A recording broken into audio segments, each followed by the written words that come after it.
আসসালামু আলাইকুম। আমি এমটি দুলাল মাহমুদ। আমি নারায়ণগঞ্জ থেকে আসছি। আমি রয়্যাল একাডেমি ইনস্টিটিউটে ভর্তি হয়েছি পিজা কোর্সের জন্য, ফুল পিজা কোর্সের জন্য। তো আজকে 2 সপ্তাহ চলে আমার ক্লাস। তার মধ্যে আমি 5টা পিজা ক্লাস করেছি। তো আজকে যে পিজাটা আমি করেছি এটা হতো ব্লগনেস পিজা। তো আসলে আমার উদ্দেশ্য হচ্ছে আমি এই বয়সে এসে পিজা কোর্স কেন করলাম। আমি খুব রিসেন্টলি কানাডা যাচ্ছি, আমার কানাডা ভিসা টিসা হয়ে গেছে। আমি ওখানে গিয়ে বিজনেস করব এবং আমার প্রি প্ল্যান আছে।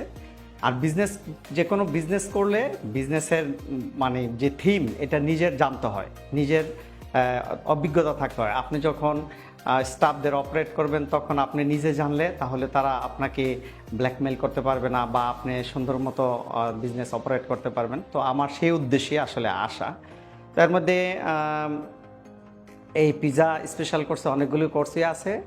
তো তার জন্য আমি এই পর্যন্ত 5টা পিজা কোর্স করেছি। এর আগে অনেকগুলো পিজা বানিয়েছি। আজকে হচ্ছে আমার নিজের হাতে আমি বানালাম ব্লগনেস পিজা। তো এখন আমি আপনাকে খেয়ে দেখাবো যে আজকের পিজাটা কেমন হয়েছে। যদিও আপনারা আমার সাথে থাকতেন তাইলে বুঝতে পারতেন, আমি নিজেরটা নিজে খেয়ে বলতেছি।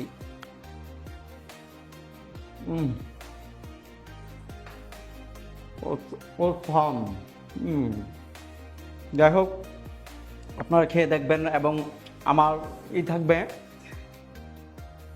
আমার সাজেশন থাকবে, আপনারা যদি কেউ এরকম পিজা শর্ট কোর্স করতে চান বা বাইরে যেতে চান জবের জন্য বা বিজনেসের জন্য, আপনারা এই রয়্যাল একাডেমি শেপ কোর্সে জয়েন হতে পারেন। যমুনা ফিউচার পার্কের সাথে বাড়ি বসুন্ধরার গলিতে। তারপর তাদের ফেসবুকে দেওয়া আছে, ঠিকানা দেওয়া আছে, তাদের সাথে যোগাযোগ করেন। আমাদের আজকে এবং এই শেফ কোর্সের মেন্টর ছিল সাদি আহমেদ। উনি ভালো একজন দক্ষ শেফ, সে আমাদেরকে গাইডলাইন দিচ্ছে। আশা করি আপনারা তার সাথে যোগাযোগ করে জয়েন দেবেন ইনশাআল্লাহ। আসসালামু আলাইকুম।